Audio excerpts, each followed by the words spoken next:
வணக்கம் நண்பா. தலைவருக்கு மீன் கடிச்சிருச்சு. ஆனா மீன தூக்காம ரொம்ப நேரமா இப்படியே இருக்காங்க. ஏன் இப்படியே இருக்காங்க அப்படின்னு சொல்றதையுமே நான் சொல்றேன்.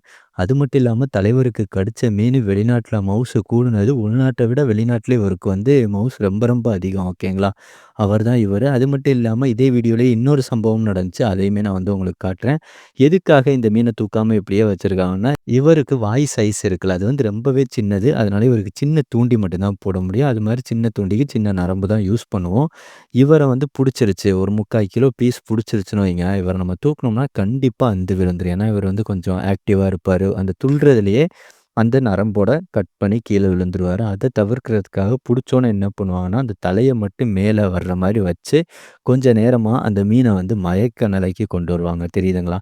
இப்படியே வச்சு புடிச்சிருப்பாங்க. அப்பனா மட்டும் தான் அந்த மீன் கொஞ்ச நேரம் சிலும்பாம அப்படியே இருக்கும். அதோட நான் உங்களுக்கு தெரியுதுங்கல்ல? அவரு அப்படியே வச்சிருக்காங்க பாருங்க. இன்னுமே தூக்கல. எப்படியும் ஒரு 5 நிமிஷம், ஒரு 10 நிமிஷம் வரையவே சில நேரங்கள் அந்த கச்சா இல்லைன்னா, அதுக்கு தக்கன கொஞ்சம் நேரமா வச்சிருப்பாங்க. இதே வீடியோலயே இன்னொரு சம்பவம் நடந்துச்சு. அத நான் காட்டுறேன்னு சொன்னேன்ல, அந்த சம்பவம் இதுதான். ஆக்சுவலா நம்ம கிளி மீன் புடிச்சவங்க பக்கத்திலேயே நம்ம நண்பர் இன்னொருத்தவங்களுக்கு என்னன்னு பார்த்தீங்கன்னா, ஒரு கலவா கடிச்சிருச்சு. என்ன கடிச்சு வந்துகிட்டு இருக்கும்போது கைக்கு எட்டல. தட்டி போயிருச்சுங்க. கலவா ஒரு 1/2 கிலோ இருந்தாலுமே ரூ. 250 ரூ. 200 வரைய ஃப்ரெஷ்ஷா இருக்கும்போது போகும். இதுவே 1 கிலோனா 450, 500 சைஸ பொறுத்து வேரி ஆகும் ஓகேங்களா? ஸோ இப்போதைக்கு நம்மாள் என்ன பண்ணிட்டாங்கன்னா, அந்த மயக்க நிலைக்கு வந்துருச்சு.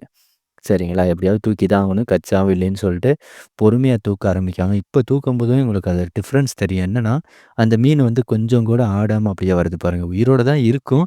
என்ன கொஞ்சம் மயக்க நிலைமையில இருக்கிறனால ஸ்மூத்தா வரும். இந்த மாரி கொண்டு வரதுக்காக தான் அந்த மீன அப்படியே வச்சு புடிச்சிருப்பாங்க. ஸோ இந்த மீனோட பேர் கிளி மீன்னு சொல்லுவோம் நம்ம தமிழ்நாட்ல. இங்கிலீஷ்ல பேரட் ஃபிஷ் ஓகேங்களா. ரொம்ப கியூட்டா இருக்கும். நம்ம மக்கள் அதிகமா விரும்பி சாப்பிட மாட்டாங்க. இதில புட்டு பண்ணா நல்லாயிருக்கும் சரிங்களா. பட் வெளிநாட்டிலே இவருக்கு மவுஸ் ரொம்பவே கூட.